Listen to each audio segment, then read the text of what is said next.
Welcome to The Breakdown with Brodkorb and Becky, a weekly podcast that breaks down politics, policy, and current affairs. I'm Becky Scherr. And I'm Michael Brodkorb. This week, we are bringing to you the planned show from last week to continue our conversation about proposed policy changes following the Annunciation Church shooting. We are happy to be joined by Mounds View Mayor Zach Lindstrom. Zach is in his second year serving the people of Mounds View and recently wrote an op-ed in the Star Tribune titled, "I am a hunter and gun owner, and for the first time, I'm wondering if guns are part of the problem."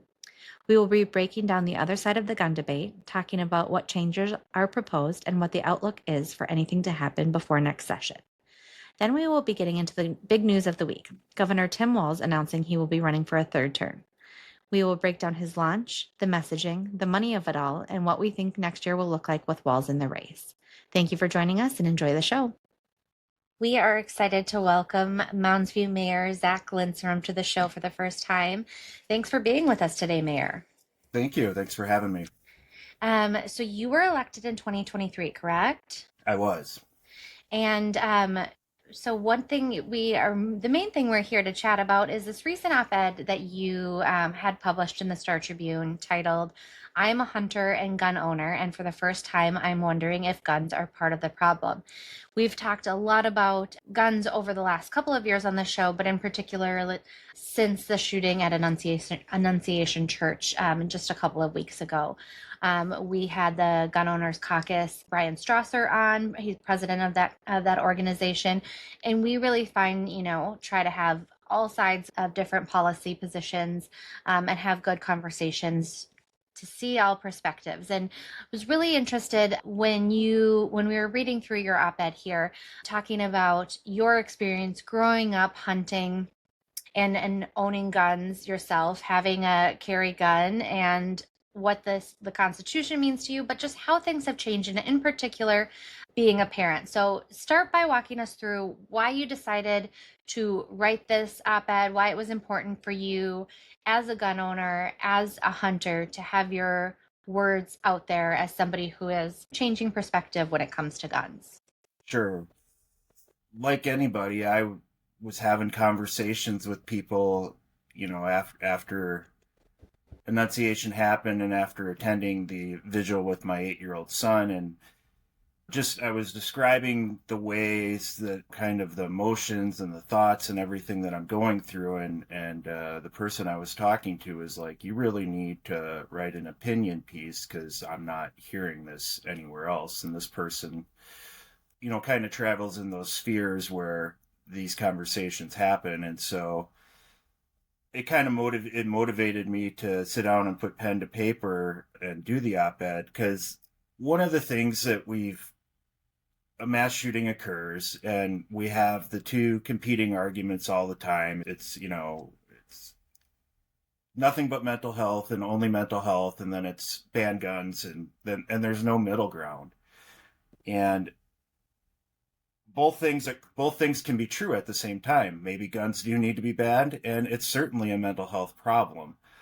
But we've never been invited into the conversation as people to wrestle with this on our own. We're kind of being told what we need to think. We either need to think that it's all mental health, and that it's, the constitutional right to bear arms is off limits, or it's just, we got to ban everything right now.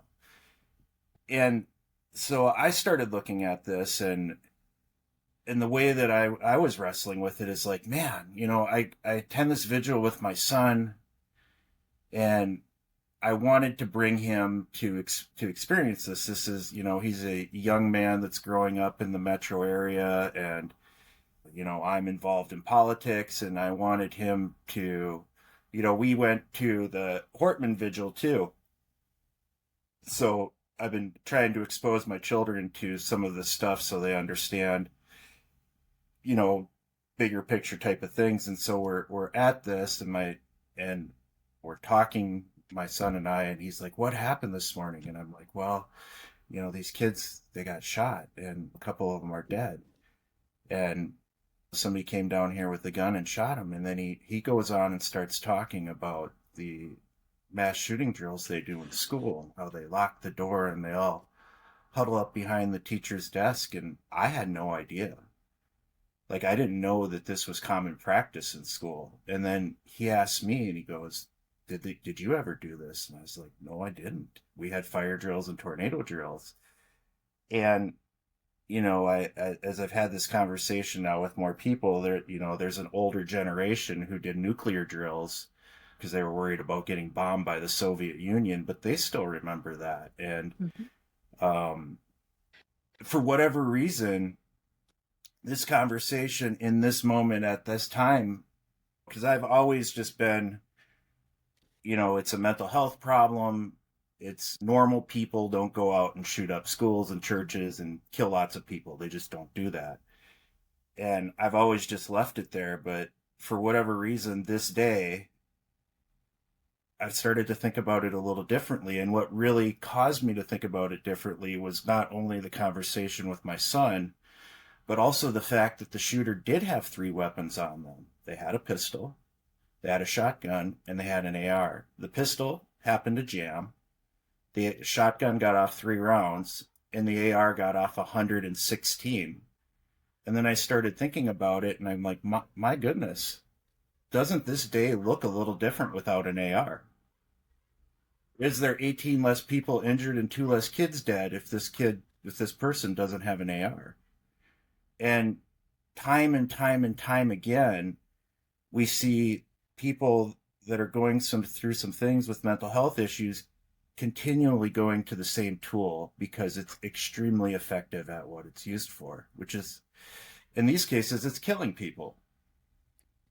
I want to kind of start ask you a little bit more about your experience growing up as well, because you talked about how you had been shooting since you were 5 or 6 years old, and you were, had always been a strong supporter of the Second Amendment.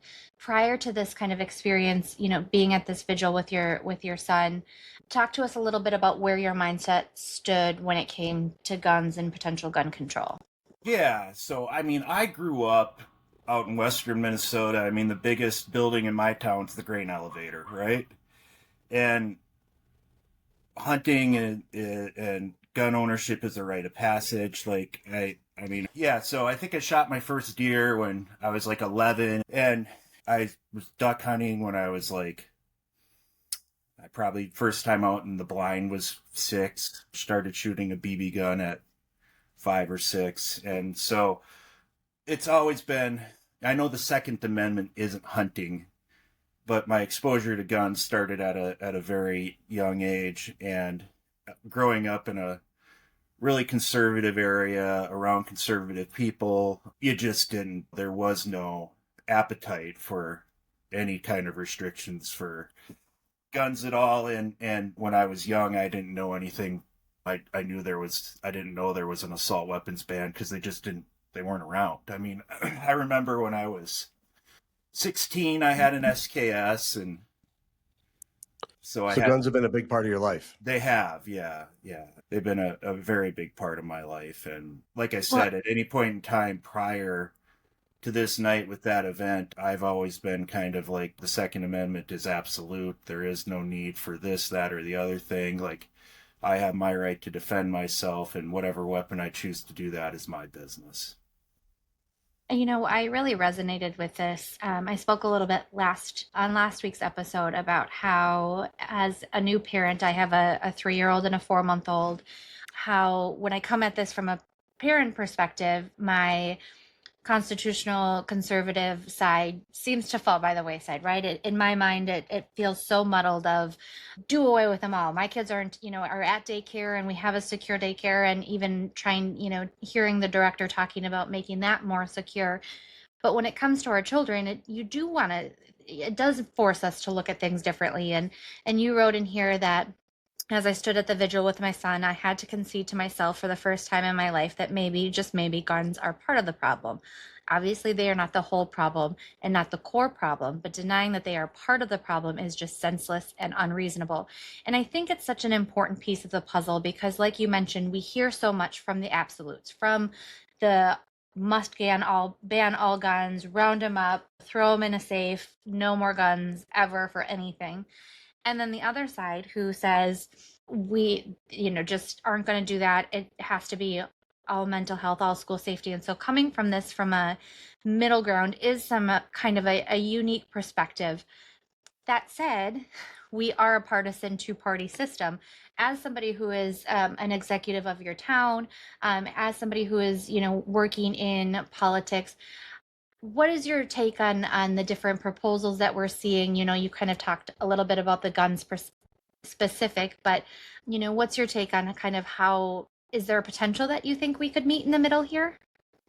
Here's what I think. First and foremost, even I want to just slightly dip back into this "our guns part of the problem" conversation, and I tried to have this conversation with folks online, and the the Second Amendment absolutists will never admit that guns are part of the problem. And just by the very nature that it's a shooting, they're part of the equation, right? And you get the "are we going to ban cars for people hitting people" and that kind of stuff, but and we all know it's different. And it's just, I think it's reasonable to say that they are part of the problem. And so when we start talking about solutions, and I propose some ideas for compromise, and what I see right now is, let's just be honest, the legislature has failed us, and they've failed our children, right? Our kids are not safe. And that's been proven. And we had a lawmaker just get shot and killed not that long ago, and another one nearly killed that survived. And this issue is such a hyper partisan and polarizing issue that I don't know if we're ever going to get anything substantive out of it where anybody can agree. But Minnesota did something in 2012 when it came to same-sex marriage. It amended its constitution and it put it on the ballot. And I think, there's a certain amount of fear, even just like, look, there's a lot of people that probably aren't even taking a position on this issue just out of fear that something could happen to them. Like, we're not in an environment anymore where a political opinion doesn't warrant somebody taking your life. I mean, Charlie Kirk was just killed, right? We have people in politics that are getting killed more and more regularly because of positions that they're taking. And we see a lot of these mass murderers that are politically motivated. And so I think that we have to start looking at not only that people are fearing for their own safety, but also the fact that there's been decades of inaction on the issue. And any solution that we get, more than likely, is probably going to happen along party lines. And this issue doesn't deserve a party line solution. It's going to continually leave it up for debate. It's going to continue to make it polarizing, and it's going to continue to put people at risk. So what I say and what I see is the most viable option is to look at mirroring the assault weapons ban of the past with some updated language for today's weapons, and proposing a constitutional amendment where hopefully it has bipartisan support 100%, where the legislature is willing to put this on the ballot and let the people decide the issue. There was so much scuttle and this and that about same-sex marriage in 2012, and we don't even talk about it, right? And we could put this issue to the voters and have a definitive resolution, which is what we deserve to have. And you'll have people that say, well, bans aren't going to do anything. There's so many guns out there already. And I'd argue that if ARs weren't for sale, those kids at Annunciation wouldn't be dead today. Can I ask for a second, as someone with your background and your perspective, you're an elected official, but you have a strong family tradition of hunting. What was the reaction that you received from people, within your family or with others in your community about the stance that you were taking? So the op-ed has received, for me personally, I've received more feedback positively about that than I have anything I've ever done. I had somebody that was a 44-year school teacher look at my phone number and call me just to thank me for writing it. I've had parents from all over the state email me saying, thank you, this really hit home for me. I had somebody that was a tried and true NRA member that said, look, I own ARs, and he goes, I'd be willing to give them up if I knew it stopped there. And that's the other important piece that the constitutional amendment offers, is it does let you know where it ends. One of the biggest questions about any kind of issue where you're talking about gun access is, where does it end? And the constitutional amendment would clearly define that. So and consequently, I had somebody look up my phone number and leave me a voicemail calling me a Mounds View maniac and telling me to go fuck myself. So, there's both ends of the spectrum, and that's to be expected on an issue like this. Do you have any, while we have you here for a few more minutes, do you have any regrets about speaking up? I mean, you touched on something quite significant, which is this is a dangerous time. And speaking up on any issue comes now with threats and intimidation, some of which you just articulated and described what you've received. What is going to be your philosophy going forward about speaking up, talking about this issue, and what is it going to take for making that safe space for people to speak up? Because it's one thing to make the safe space for people that you agree with, but it's also important for when you disagree with people to make that safe space, and we get to that place of ideas, and we can get in that space where we can talk about these issues. Because ultimately, I think it's going to take a collaborative effort to get anything done on this issue. And so I wonder, how do you see that playing out over the next coming days and weeks and months? What has to happen is that we have to be able to prioritize the real issue of safety and common sense over politics. And I've not seen that. I've not seen the it's like this, right?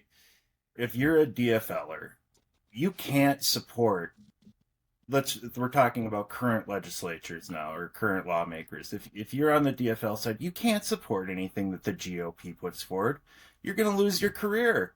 Consequently, if you're on the GOP side and you support anything that the DFL brings forward, you're going to lose your career. And that's driven by the public and the polarization that we're currently in politics. And I just think that the real solution here is to move the lawmakers out of the way and let the people deal with the issue. I just don't see us being able to get to a place where compromise happens unless we get to do it, because our electeds haven't shown us that they can do that. Could they do that? I think so, if they really wanted to, but they need to be able to sit down at the table and be willing to have those conversations where they are willing to give something up. Like, as an example, right? So let's say the Republicans put something forward in the lines of maybe they want an SRO in every school. Not every DFLer is excited about that. But then the Republicans need to be willing to give something up. Maybe the DFL says, you know what? You're not going to give me a gun ban, but I'll take a 2-week waiting period, right? And this is the kind of thing that's going to have to happen if there's going to be bipartisan solutions. And I don't know that they'll do that. Well, I think what's important, and one of the things that Becky and I want to recognize, and we appreciate you being here today, is that we elevate voices. The older I get, and I've talked about this a lot on the podcast, I think social media is more and more of a problem. So I really respect the fact that you've committed yourself to a long form. You put out a policy, you put out a position, and we're having that debate. And that's what we need to do in a safe space, but understanding the severity and the gravity of the situation. And I can't thank you enough for speaking up, particularly on an issue that is so polarizing, so emotionally charged, and can lead to dangerous circumstances. I mean, you wrote this op-ed after a school shooting, a school shooting at Annunciation. But we were going to have you on last week, and we paused that for a week because we had another gun-related incident, and it was the assassination of Charlie Kirk.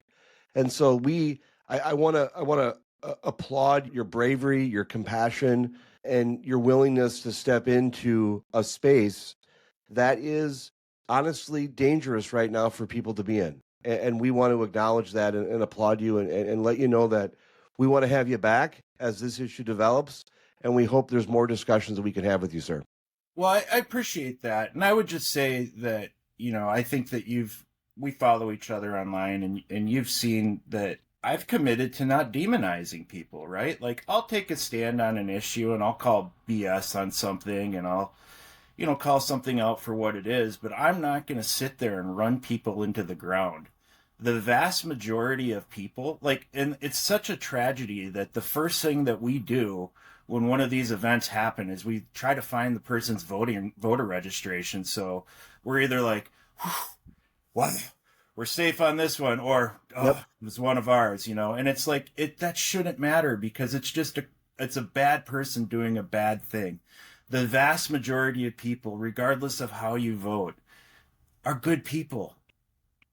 The 99% of the people in the world or more are good people. And we got to get to a point where we can look past how somebody chooses to vote in November and be good neighbors to each other. And we can commit to having conversations with these issues if we can commit to not demonizing the person, even if we disagree. It's okay Absolutely. to disagree. And we can get our point across without being reprehensible doing so. Absolutely, sir. Well, we will link to your social media platforms. We will link to your op-ed. We want to applaud you and thank you for being a voice in a very, very complicated space right now. And your accessibility and your openness, you are serving and leading the residents of Mounds View quite well. And it'd be an honor to live in your town with you as the mayor.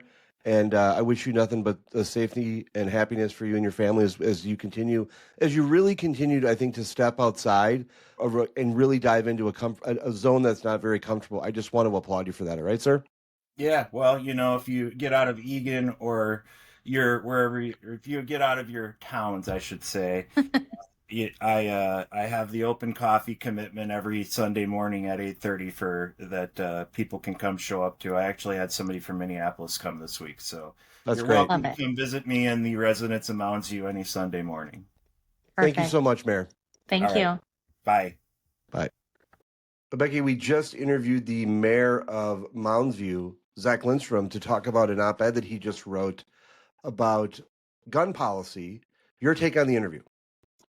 This one reading this piece was really, really great for me. It's something that I really feel a lot of similarities with. It's something that, like I said, I've talked about last week and a little bit in our interview with him, is the evolution of my feelings and positions on guns does feel like it's potentially changing a little bit. Now, I'm not coming out and saying I support an assault rifle ban or some of these proposed changes, but I do feel similar where he's, talks about how as a father and hearing that our children are doing these shooter drills and knowing that my 3-year-old is doing those at daycare kind of makes me want to cry, so knowing that life is so different for kids these days because of guns and school safety and so much, a lot of this piece really resonated with me. I applaud him. Let's start by he's taking his son to the vigil for Senator or Representative Hortman, Speaker Hortman, after she was assassinated. He took his son to the prayer vigil after the shooting at Annunciation. Involving your children in real world tragedies is such a learning experience, and so I have to applaud him for being willing to have those tough conversations with his son, but also being willing to, like you mentioned at the end there, put himself out there in a way that frankly is dangerous right now in this day and age, on just being an elected official, but especially in something that is so hyper sensitive for so many people and so much passion behind both sides, it must be applauded that he is willing to do this. And I'm so grateful that he has gotten mainly positive responses for it. And then the last thing I want to hit on is, we're going to kind of chat about the different policy proposals that have come out at the legislature and from the governor and what is possible. And unfortunately, as much as, the SRO versus 2-week waiting period compromise, as much as we want to see our legislators compromise in that way, while guns might be one of the loudest thing voters talk about, I don't necessarily know it's always a single issue for voters, but for some voters, compromise on guns one way or the other, from the left compromising with the right and from the right compromising with the left on this specific issue, can be a career ender for some of these electeds. And so it's just such a precarious situation to be in, wanting to get something done with this literal split legislature. And I want to be optimistic, but we'll chat more about that.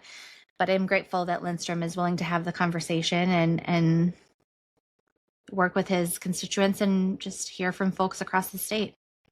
Yes, Becky, I'm once again very appreciative for the podcast and the opportunity to have someone like him on.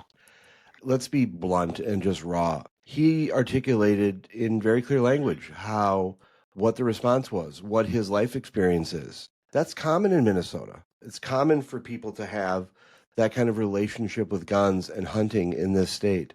I have hunted in the past. I will just say that I think I understand gun culture. And what I mean by that is having guns as a part of your life. I also understand, I think, the political debate that's going on and why people have the apprehension to that. What I think he dialed down on, and we'll get to more of the proposals and things that are going on right now, but what I think I want to applaud him for is speaking up with a plan, offering a constitutional amendment. We do not have initiative and referendum in this state, unlike other states. And so what he was in essence suggesting was that there be some form of constitutional amendment that would require it to pass the House and the Senate. And then constitutional amendments are not allowed to be vetoed by the governor. So it would go right to the voters in an upcoming election. And the Constitution hasn't been amended over the course of our state in a lot of ways with any consistency, but there has been some in the last 10 plus years where it's been done, or there were attempts made to do it. And so I think it is an approach that warrants attention. And I think one of the things that I want to continue to embrace and support is finding voices like the mayors and bringing them on and elevating them, because this kind of conflict entrepreneurs that dominate social media, I'm not going to be able to get through this and want to be involved in public policy in these discussions if we don't elevate people like Mayor Lindstrom. And I will just say that there's a lot that he said that I agree with. There's a lot that he said that I agreed with and I understand, and I look forward to discussing, but I just wanted to take a moment just to applaud him for speaking up, committing to the long form, writing and doing it, and that's the type of stuff we want to embrace in this podcast. Absolutely. Well, grateful you were able to get him on, because I do think it's an interesting perspective that we haven't tapped into much. But speaking of policy changes and compromise, I want to kind of move into our next segment surrounding the whole conversation that's going on in St. Paul and about St. Paul, right? So we know Governor Walz, who we'll come back to talk a little bit more about soon, but Governor Walz has been very vocal about his desire to have a third term, or I'm sorry, now I just stepped on my own feet about what's coming up. Governor Walz has expressed very clearly that he wants to have a special session as it relates to guns. And this is something we've seen the Republicans come out with their proposal. Walz has his proposal, but there is also a gun violence prevention working group that has been conducted a meeting at the state capitol on Monday of this week, have their second one on Wednesday of this week. And so I kind of want to chat through what we saw from that first hearing and what this all means for potential policy changes, or at least bills coming before the legislature, whether that is through a special session or in next session, early 2026. So this working group is chaired by 2 Democrats, but there are Republicans there. And We saw Rob Dorr from the Minnesota Gun Owners Caucus testify. We also saw parents from Annunciation Church School testify, which, pulled at the heartstrings. If you watched any of that testimony, hearing from some of these parents and what life is like for them, for their children since the shooting, really does show a different. I mean, there's, again, this is where we see the stories and how those impact our potential changes, but also the facts and the stats behind it. And so there's a lot for these legislators to take in. I want to hit on a couple of the proposals that they talked about. One that I thought was particularly interesting was creating a public awareness campaign for Minnesota's new red flag law. This is something we talked about with Brian Strasser a little bit about how this law exists, but how we don't think that a lot of people know that this law exists. What's your take? I thought this was an interesting kind of proposal that I do think that it could be something I could maybe see get through, or at least get some hearings, get some votes, get some conversation around. I think there needs to be more awareness on this issue. And I'll have more to say about the component of guns in this debate. But this is something that I believe very strongly in, is that there needs to be more awareness about the options that are out there. One of the things that I hear, and I'd love to get your perspective on this, but one of the things that I think we constantly hear in the aftermath of of shootings is there's an attempt to do things to change the law, add more laws, but there are some on the books that aren't getting the attention that they deserve and awareness. And I think this is one where I think the state should aggressively invest in, and Republicans should support, aggressively supporting an office where this type of awareness campaign can be made about the extreme risk protection orders and the steps that people can take if they see people in their family or they're close with that are having issues that we can do some things to prevent some of these shootings that are happening. One of the things that we've learned in the aftermath of the assassination of Charlie Kirk is that there was concerns inside the family about political leanings and intensity and discussions about frustrations and anger and hostility that this individual that killed Charlie Kirk, based on what's been laid out by law enforcement, that was manifesting itself in conversations and that people were aware of. And again, I go back to this part of the equation to me is this. You get people who are angry. We find people who are angry, who are frustrated, who are having substantive mental health issues, and they have access to guns and weapons, and they act out on that. To me, that's the equation. That is the problem that we're trying to solve. And I don't think that you can adequately discuss the problems that we're facing as a country at school shootings, assassinations, and political rhetoric, and not talk about the component that guns have in that, the actual guns. Aside from that, this is another component, which I think is just as important, that needs to be discussed. And so I think it would be a great package that should be supported. Again, this is not, of course, this did include some proposals such as reestablishing a ban on binary triggers, assault rifle ban, but again, some other kind of potential fixes that might be a little bit easier for both sides to rally around, requiring gun buyers to complete a fire safety course before purchasing a gun, requiring all gun owners to store their weapon unloaded and equipped with a locking device, or loaded or unloaded in a locked firearm storage unit or gun room, as well as establishing an Office of Gun Violence Prevention, or as creating a civil commitment coordinating division within the Office of Attorney General. Of course, anything that adds a department, adds an office, comes with some folks that are just completely against it because it's, quote, growing government. We've talked about that a little bit, but also a cost associated. But some of these I think are, again, unique. I mean, I'm interested on your take, because I think, again, while we're similar on a lot of our viewings potentially when it comes to guns, I think there are some differences. And so are any of these, those ones that I mentioned, the firearm safety, the gun safe, are some of these, do you think, a step too far for some Republicans, or do you think they could be some part of this, like, common sense solution that we should all be able to get behind? I think that I think right now, and I'm gonna try to be as thoughtful as I can on both sides. I think there are people who believe, there are Democrats who say guns have to be a part of the equation. There are Republicans who want to say that guns can't be a part of the equation. I think there are Republicans who want to say it's about mental health and that needs to be part of the equation. And Democrats don't want that. I think that's kind of how I see it. And I'm not naming names, but that's the breakdown right now. I think that's the problem that we're having. The conflict in this debate is one side just wants to focus on guns. The other side wants to focus on mental health.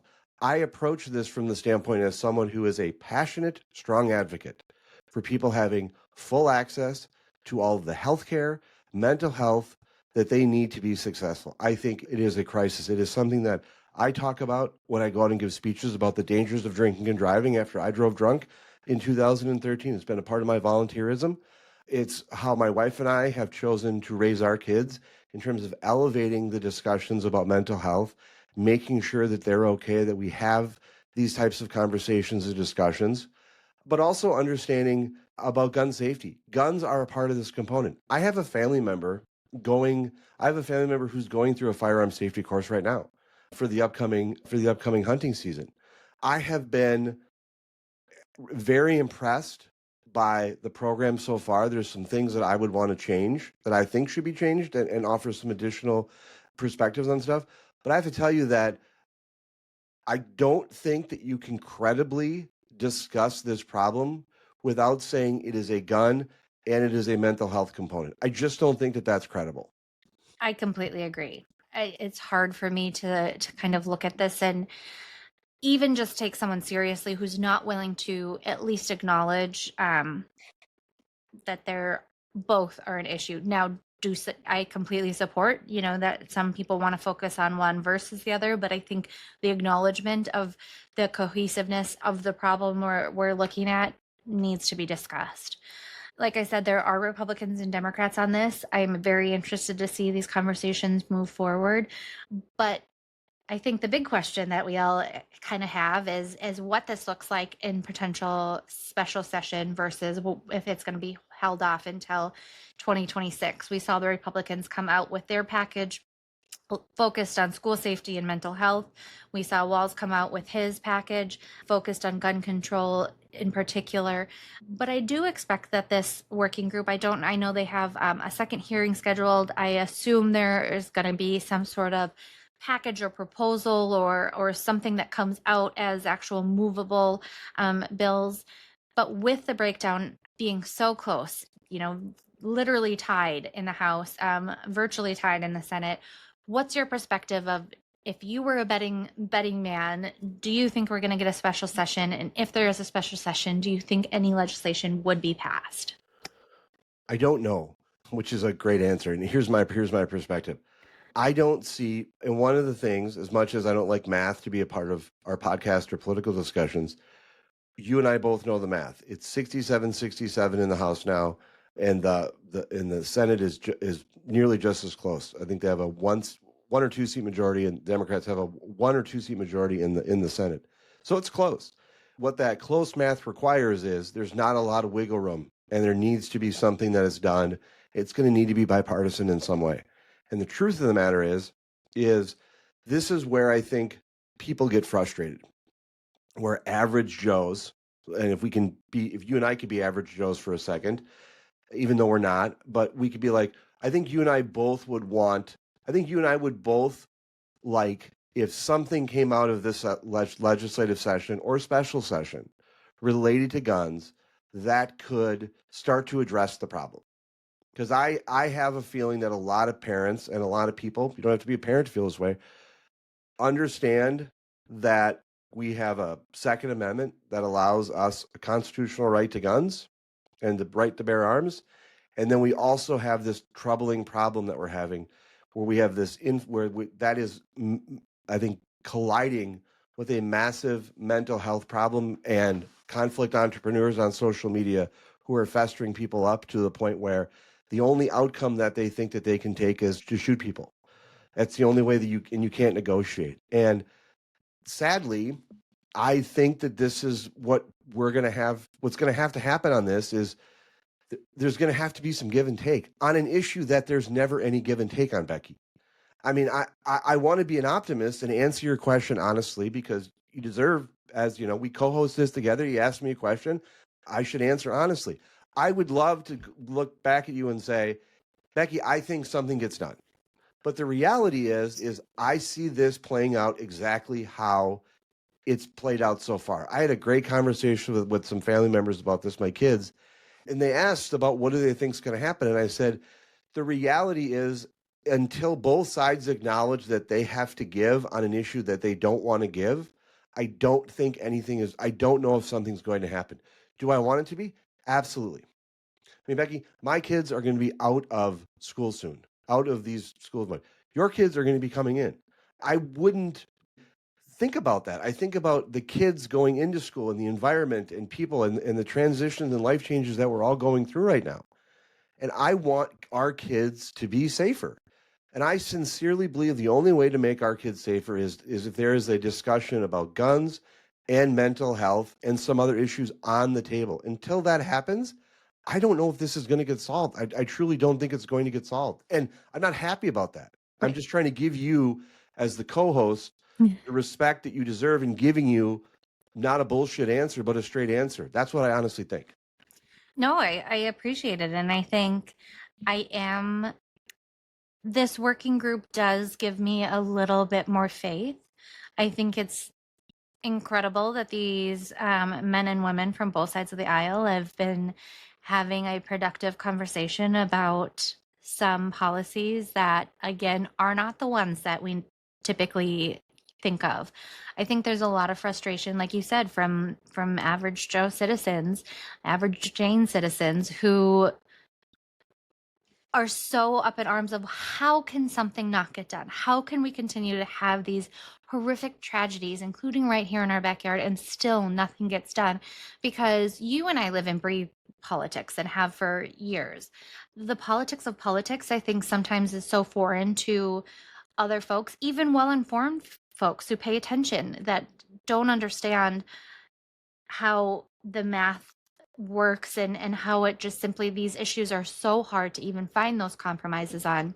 So I am hopeful that something, even some of these, if we can start with some of these kind of unique common sense pieces of legislation and start working together, and hopefully, we do heal a little bit and do work towards this, because as you mentioned, your children and my children, I sometimes can't think that hard about it because it terrifies and devastates me.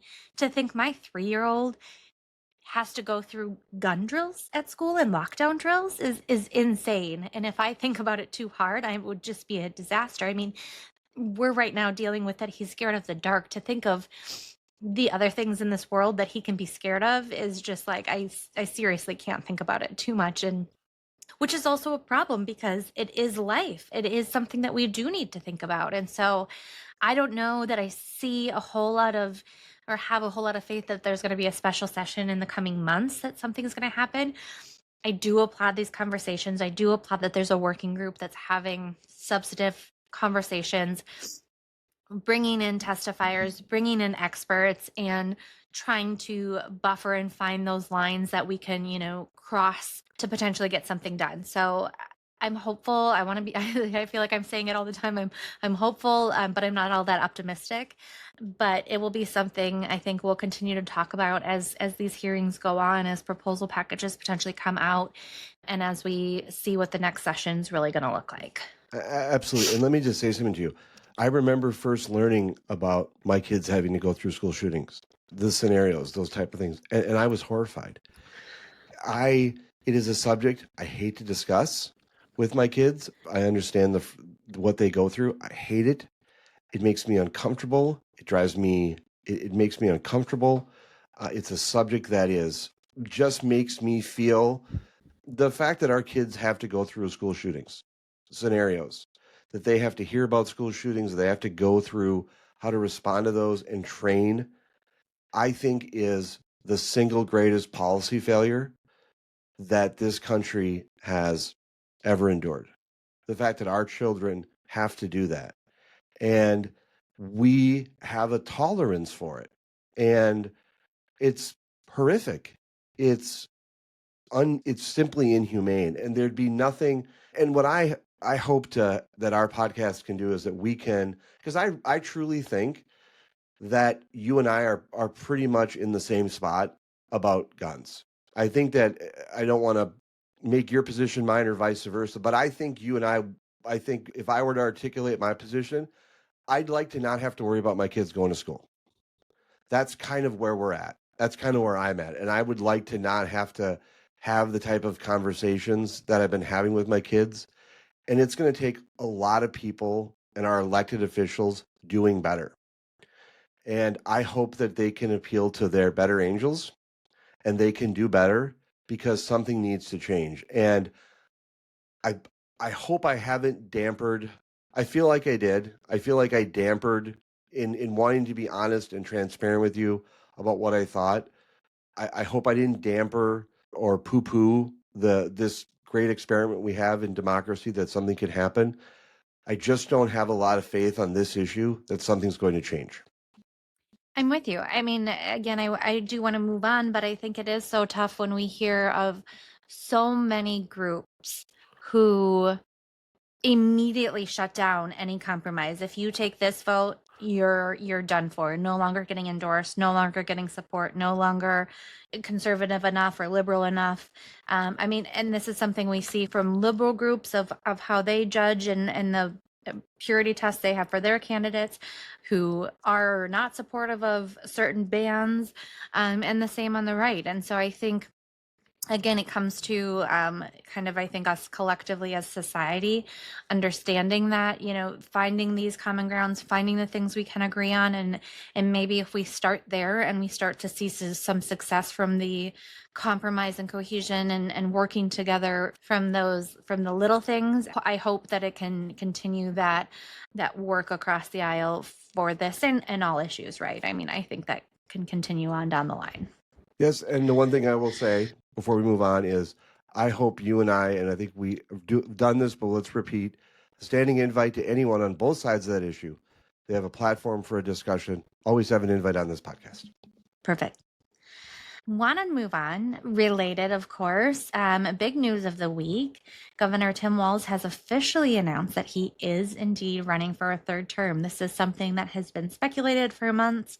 During the legislative session, he said we would find out after the legislative session. Then, of course, we were facing the horrific assassination of Speaker Melissa Hortman.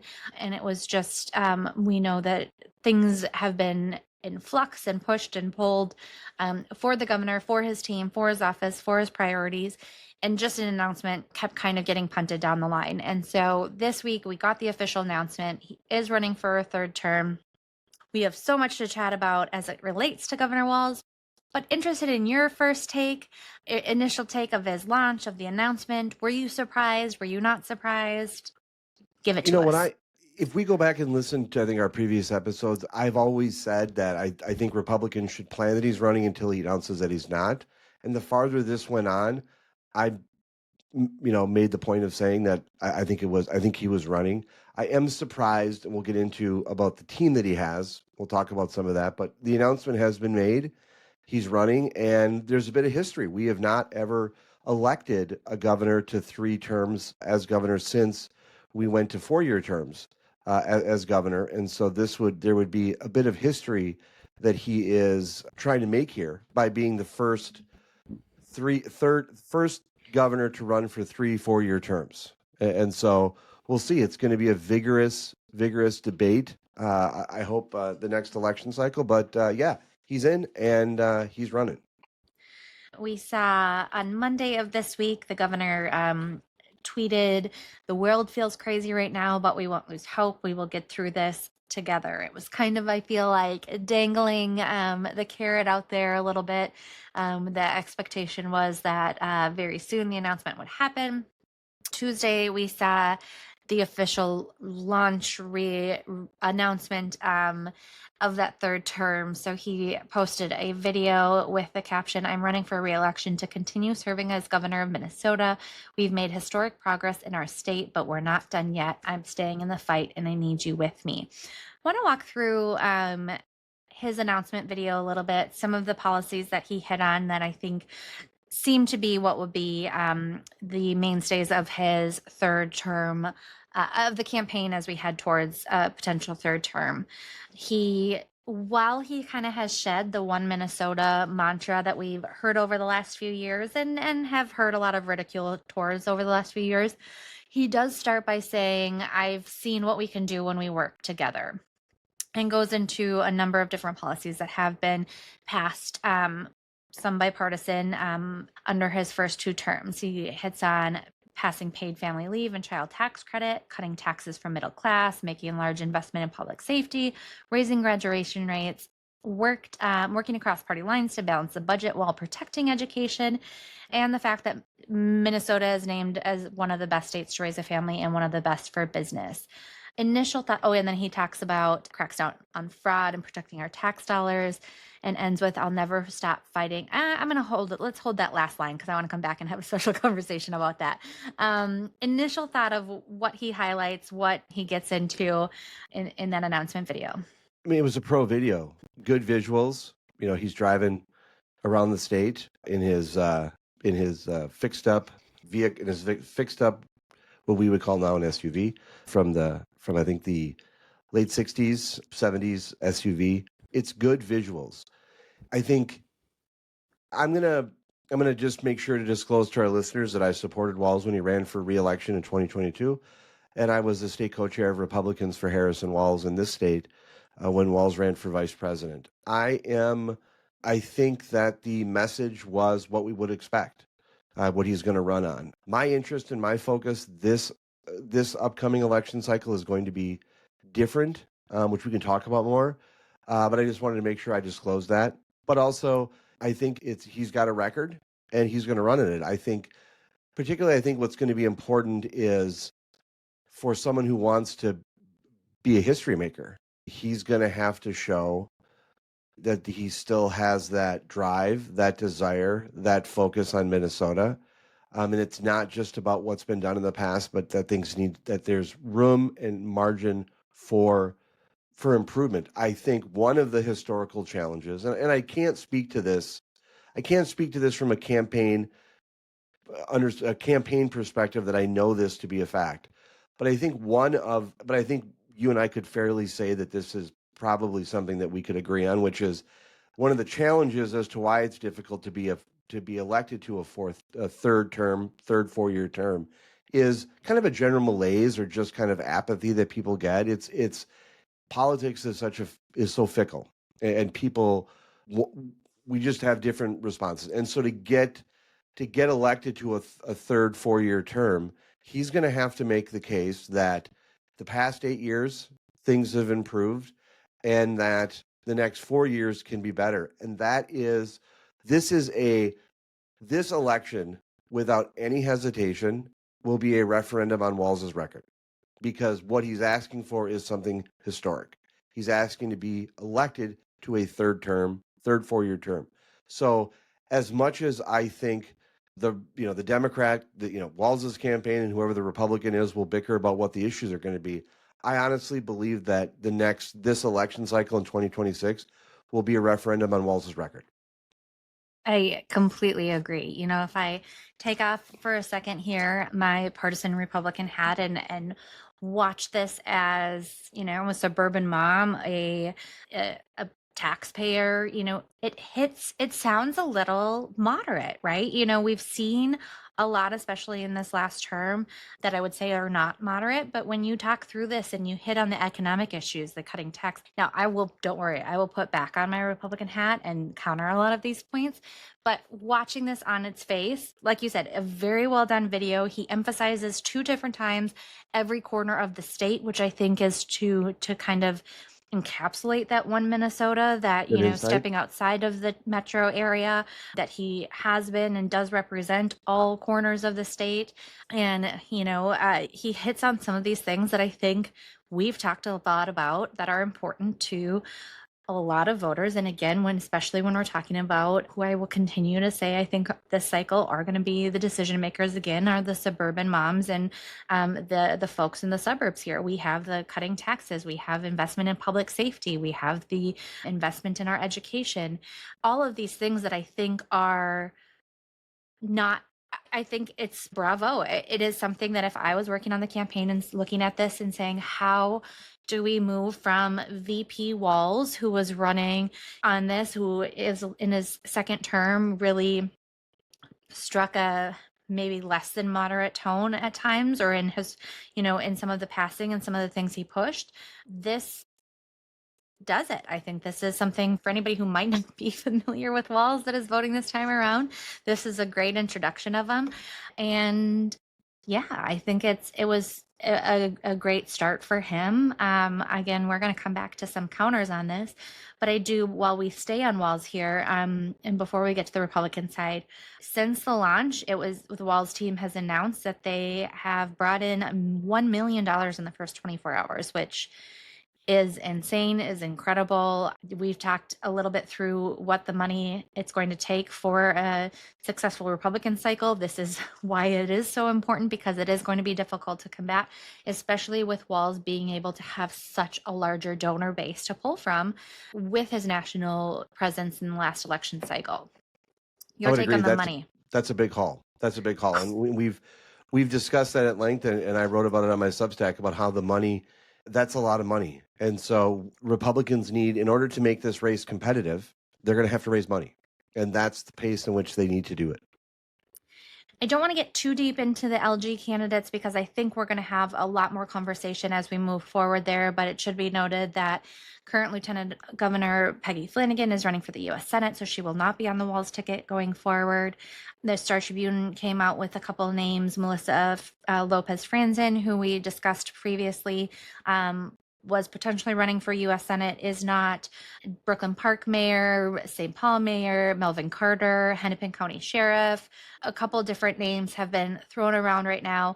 Anything you have to say on the LG candidate side of the world? The only thing that I'm surprised by is that there isn't an announcement yet on it. And it goes to a point that I want to make that, and we'll talk more about this, but I'm looking for candidates this election cycle in Minnesota that want to focus on Minnesota, that are not interested in anything else other than improving our state. I think there's a lot of opportunities that our state has, and as opportunities for things to improve in a variety of ways. And I hope that the Republican candidate and assuming it's going to be Walz, they can present a team that's going to come in and tackle those issues. I am surprised that there hasn't been an announcement on that, because I will also say to you, I think it's incumbent upon the incumbent, particularly the incumbent who wants to run and be elected to a third term, to show Minnesotans that they're ready. And having the fact that the lieutenant governor right now is not running with him, Peggy Flanagan, she's running for the U.S. Senate, and the fact that Walz hasn't made that announcement, that is one critique that I think should be solved quickly, because I think Minnesotans deserve to know what's going to be the team that's going to be potentially leading the state after next election cycle. And what that also means, to be fair, is I think the Republicans should step up. There's a real opportunity here, I think. And so I think I would like to see that made soon. To put you on the spot, is there anybody, if you had your perfect pick for Team Walz, anybody that you would pluck in there? Well, I've heard a lot of good things about Melissa Lopez Franzen as being the pick. I think there needs to be, if you look at the last time that he ran, I mean, the time his current pick was to get some, I think, progressive bona fides was what he was picked. And the lieutenant governor, by all accounts, has helped provide those. But also, as we've discussed in the podcast, there's no indication that Walz hasn't led on those issues in his own right. And so I think what's important is who he picks a stepping stone to who he wants to see lead, or is it someone who's just going to serve as lieutenant governor for the next 4 years? There's pros and cons to both, but I think there's kind of two buckets. Are you picking someone who you think, should a situation happen, that they could lead? And is when he picks someone to be the lieutenant governor, is it presented as, okay, you're going to get some hands-on leadership opportunities to showcase that you can lead the state in 4 years when I don't run again? That's the thing that I think is going to be interesting to see, is how that position, because you can go one of two ways. Is it someone who's just going to be working with him the next 4 years, or is it a transitional figure? Is it someone who can lead in their own right come 4 years from now? That'll be interesting to see. I very rarely, if ever again, will say the statement, but it's kind of similar to Donald Trump, right? I mean, where he, in his first term, It's a had very Mike good point. Pence, It's a very who good point. was picking up a different side of the base that Trump himself did not have. And this time went with JD Vance, who is, as we've discussed before, kind of the next era of the MAGA movement, right? And then kind of who we expect he wants to hand over reins to next. And so It's a that is really good point. thanks. I didn't think of it until your great point. Yeah, exactly. But I do, you mentioned a little bit of wanting to talk about his team. Well, I think the team dynamic, I think, is who's the lieutenant governor. I mean, Okay. that's the dynamic that I see. I think it's important. I am surprised a bit. This is a late announcement. It's late, and I think I'm not trying to make it all about what my perspective is on things, but I'm really looking forward to having someone this election cycle who is interested in running for statewide office, who's interested in Minnesota. And because I think there's a lot of opportunities that we have as a state related to education, related to some public safety issues, a number of things that we can really start to make Minnesota that kind of great place, and return to some of that Minnesota nice that's always in the background of these podcast episodes, that cover of Time Magazine there, The Good Life in Minnesota. And that's what I'm thinking about. And so I think Republicans have an opportunity here to present their team. If I'm not helping or advising, any candidates for statewide office, but there's an opportunity here, I think, for someone to present a team that's ready to lead, because I think that there are a number of opportunities / challenges facing the state that I think someone could make a pretty compelling case if they presented a unified, this is who's going to be here day one, and that could really, I think, have some substantive discussions that I think Minnesotans would appreciate. I do want to talk about the Republican side of things, and in particular, the reactions we saw from this launch. We had Majority Whip Tom Emmer say Minnesotans cannot take another 4 years of Tim Walz. Walz is a proven failure. Instead of boasting about a strong economy, great schools, or safe streets, the only thing Minnesotans can tout is the fact that Walz allowed the nation's largest taxpayer-funded COVID program fraud to occur under his watch.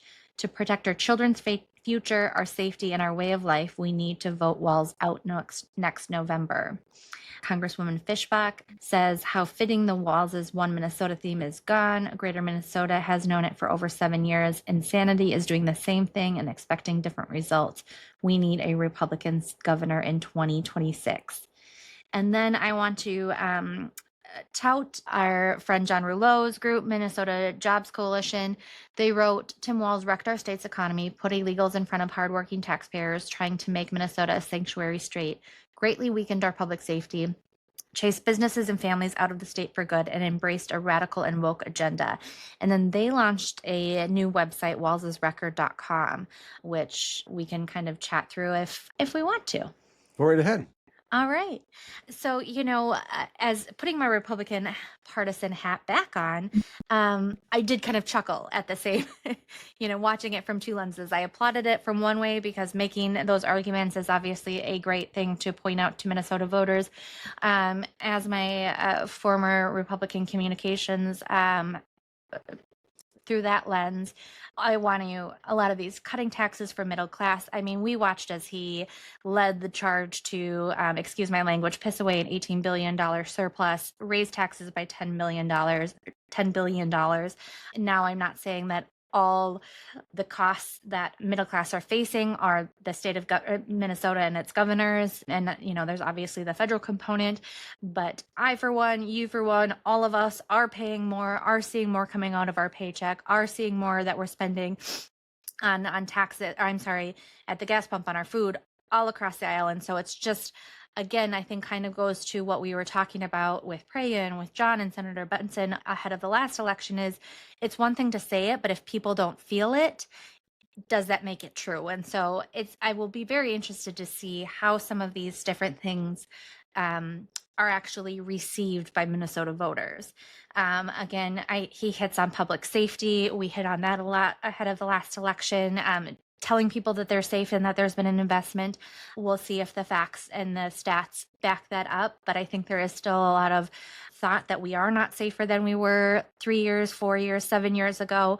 And then the education and graduation rates. I think I got my biggest chuckle out of this side of things.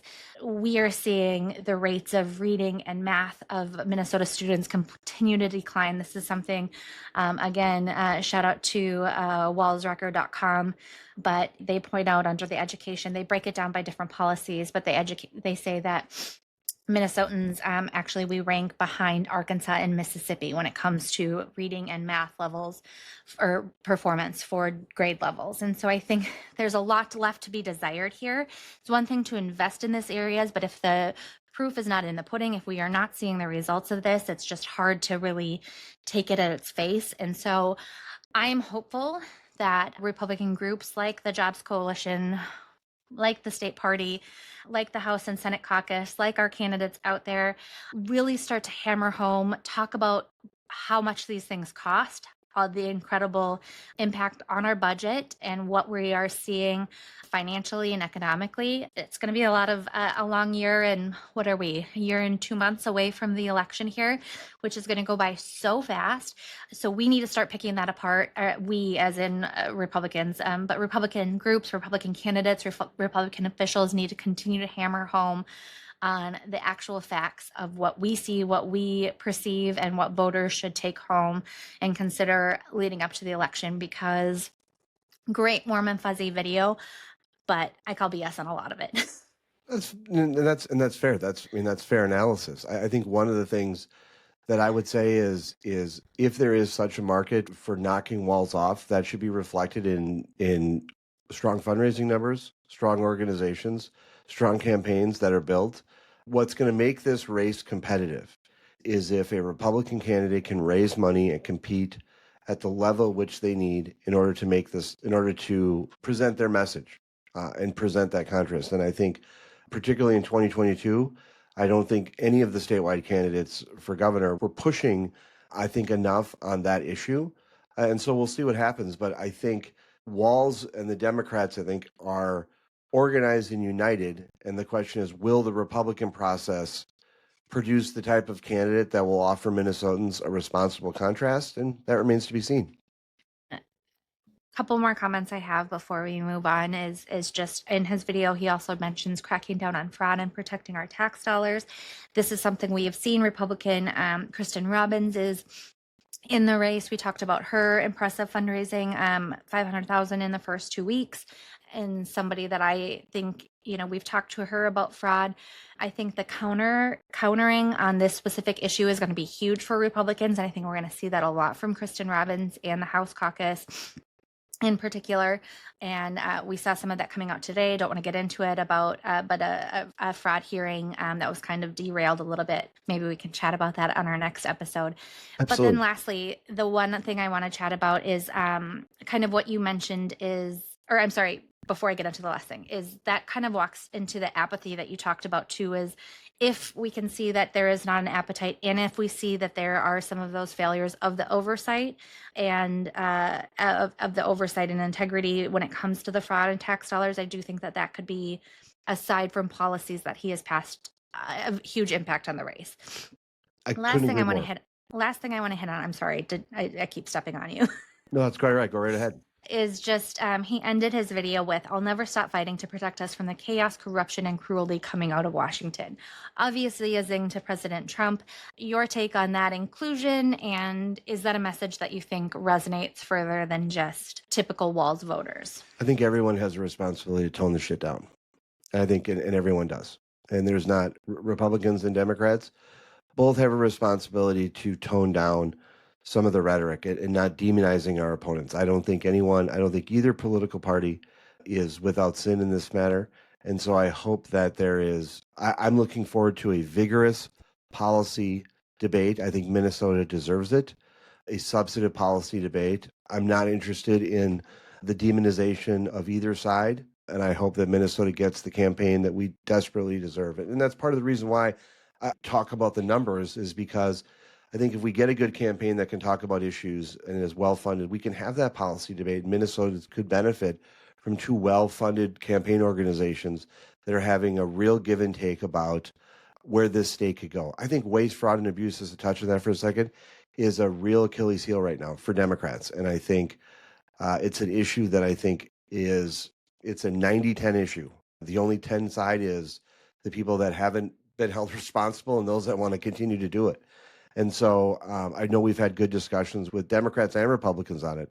But I think one of the things that I'm going to look to see is, and I'm curious on this, one of the points that I've made is no one's ever lost their job for any of this stuff. Sure, we've prosecuted a whole bunch of people, but I think on the next episode, we should talk about maybe development on that occurred today about someone finally losing their job over something. And I don't want to say that in a way that it was anything other than justified and reasonable. But I think in talking with Democrats, one of the points that I made is it's great that we have an aggressive criminal justice system that's held people accountable, but this was happening in one way. This was happening, and I think there needed to be more staff oversight and leadership accountability at the state level, and that's going to be a very significant issue in the upcoming election. Absolutely agree. I think more conversation on that is well warranted. And obviously, with him running again, we have another 14 months of conversation about all of this. I just want to make sure we agreed on this, and I think this is I think that this is very substantive, and the reason why I'm coming back to it. You and I both agree, I think, that this election is going to be a referendum on his record. Yeah. Okay. I mean, good, because, and to those who don't understand what Becky and I are getting, I mean, that's a really big agreement. This is, you and I are not, that's a very substantive, that lays out kind of the boundaries and the borders of the election. And I truly believe, and you and I both know this, and we can talk about this more, but elections can, it's the job of spin meisters and spin doctors on both sides to make it about other things. But I think you and I both kind of agreeing that this election, as much as it's about what the Republican challenger is going to say or any other challenger, if you are a two-term governor who wants to do something historic and be elected to a third, fourth term, the election is about what you've done in the previous 8 and what you're going to do for the next 4. And the fact that you and I agree on that, I think is significant. Absolutely. I mean, he literally has to show people that he has passed things that have made our life better and has the potential to do it again. That it's not going to be his work is done and he has made our lives better and he can walk away. But he has more work to do to continue to make our lives better, and that he can do it better than the next guy or gal. And it's a tough sell. I mean, 12 years is a long time. So it will be very interesting, especially because polling shows that the appetite for a third term isn't necessarily in the majority. I think what you and I just agreed to is one of the most substantive things that we've ever agreed to. I think it's that substantive. Wow. Well, I think we'll have to do a roundtable soon and see if we can get some agreement from some of our other friends on both sides. That's right. Let's talk just briefly about, I think, something that's occurred in the aftermath of last week's just horrible, tragic assassination of Charlie Kirk. Becky, you and I have had a lot of discussions and over the last couple years on this podcast about wanting to elevate voices. And one of the things that I think I've noticed, and I'm so appreciative to have a podcast with you, is in the aftermath of that Charlie Kirk assassination and some of the volatility and ugliness that we've seen on social media, where do we go? And what do we try to do? And one of the things that you and I are going to start doing is, aside from our regular episodes, we're going to highlight some voices and try to have some real substantive discussions with people who we think are out there trying to elevate the debate. I want to be honest with people that I love to throw political punches and volleys. And I'm not saying by any stretch of the imagination that we shouldn't be able to tell someone that their policy is bad or that their policy is great, or we can't have a strong, rooted, passionate policy debate. But the level of vitriol and ugliness that I'm seeing right now is something I have never experienced.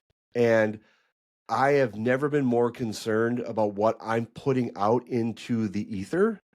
And Becky, for my kids, and also thinking about families like you who have kids that are going to be coming in, what are we putting on and what are we contributing? The fact that my kids can now read and hear what I say has really shaped how I want to approach conversations. And I'm appreciative that we're going to do more of these discussions, but sadly, I'm sad for the reasons. But I think it's something that we're going to spend some time expanding a little bit on some of the discussions we've had. And it comes out of, I think, the assassination of Charlie Kirk, the hatred and vitriol that we're seeing on social media, and you and I wanting to do something to contribute to there being just another way to go.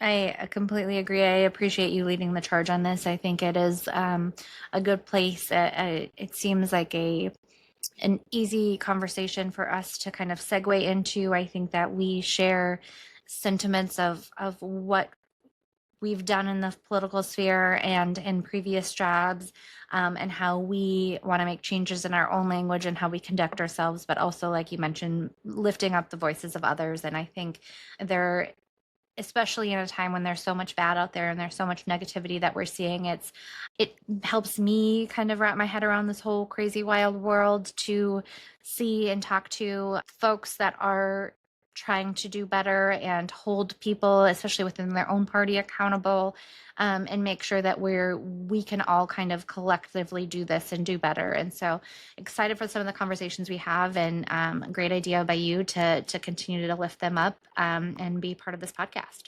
Yes, and I will be remiss if I didn't once again thank you for the space that we've created. It's really kept me sane in this time, and I'm just so appreciative. So thank you. What I'm also appreciative about is a little bit of football. Great segue. By the way, I went to the Vikings game on Sunday night. Just horrible game. Just a horrible game. A horrible game, but big week in fantasy football. Where are you now in the standings? My contacts have been a little eyes and a thumb. Can you maybe explain to our listeners where you were, where you are now? So we talked about last week about where, that I was tied for second, I believe, with your wife. Your wife now stands solo in second place. We still have Mike Zipko in first, your wife in second, and now we are tied for third place. That's right. It's going to be a nail biter, folks. Yes, it is. And so big games this week. I also had another, as expected, very successful week in my fantasy league. I did defeat my wife in that league. We were head to head this week. And so fantasy football is it's just fun to do. I will note that, and I think it's become a little bit of a pattern, which is as the commissioner, but kind of the operational commissioner, but we both are. I helped out your husband recently in making sure that he had not made his picks. Correct. And so if your husband wins the league this year, he's going to have to share some of that stage with me. All right. Well, he's got to come back. Needs to do a little bit of a comeback here. Yes, he does. A couple points down there. Can I just ask? I know we've been long, but can I ask? Do you go over any? I mean, do you guys? No, we have no discussion. Usually, as the games are going on, we chat about who'd you pick, but nothing until they're locked in, ready to go. My sisters accused me of having some colluding or having some bit of a decision on my wife's team this week. She made some look, and I'm not going to be critical of any of the decisions my wife has made publicly, but there was a fantasy team. There was some picks, and my sisters had some questions as to whether I was had some ownership into some of those decisions. No, it was a fair win and very competitive. I'm looking forward to this week, and I'm looking forward to further discussions we're going to have, okay? Perfect. Can't wait. I want to thank everyone once again for joining us on this episode of The Breakdown with Brodkorb and Becky. Before you go, show some love for your favorite podcast by leaving us a review on Apple Podcasts or on the platform where you listen. You can also follow us on our website and across all social media platforms at BB BreakPod. The Breakdown with Brodkorb and Becky will return soon. Thank you so much for joining us. Bye bye.